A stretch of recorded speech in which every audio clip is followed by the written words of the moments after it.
kitab, fərqli nəşriyyatlar, yeni nəşrlər, məşhur yazıçılarla görüşlər, bu rəngarəng görüntülər 4-cü Uşaq kitab sərgisindəndir.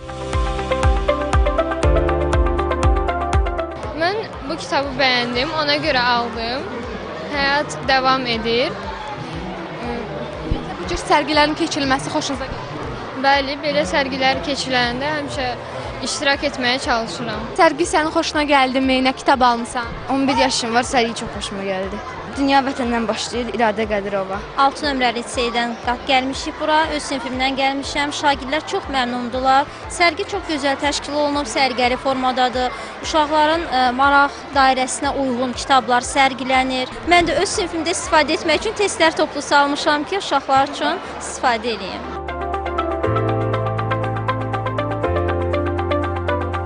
4-cü Uşaq Kitab Festivalında yerli müəlliflərin Uzaq Planetin Sirli, Yaşıl Gözlü Qız kimi kitabları ilə yanaşı, eyni zamanda xarici ədəbiyyat nümunələri də Aya Səyahət, Şahzadə və Dilənçi kimi kitablar da satışa çıxarılıb. Qiymətlərə gəldikdə isə uşaqlara görə çox uyğundur. 6, 7, 8 manat arasında qiymətlər dəyişir.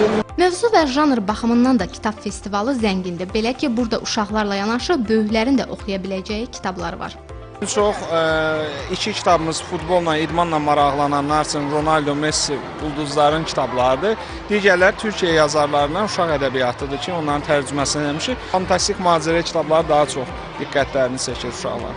Əslində uşaqlar daha çox macəra janrında kitab axtarır, amma təmsillərimizdə, romanlarda uşaqların maraq dairəsinə uyğundur. Hər hansısa bir kitabı xüsusilə deyim ki, sırf onu istəyirlər. Yox, bayaqdan fərqli janrda kitablar satılır, yəni. Uşaqlar onlara maraq göstərir. Hekayə alan var, nağıl alan var, macəra alan var. Düzdür, macəra janrına daha çox üstünlüyü var. Festivalda həm də balaca oxucular üçün əyləncəli oyunlar, tamaşalar, nağıl saatları və interaktiv oyunlar təşkil olunur. Bakı İdman Sarayında təşkil olunan tədbir aprelin 13-nədək davam edəcək. Gülnar İlqar qızı, Əli Abbasov, Telesəhər.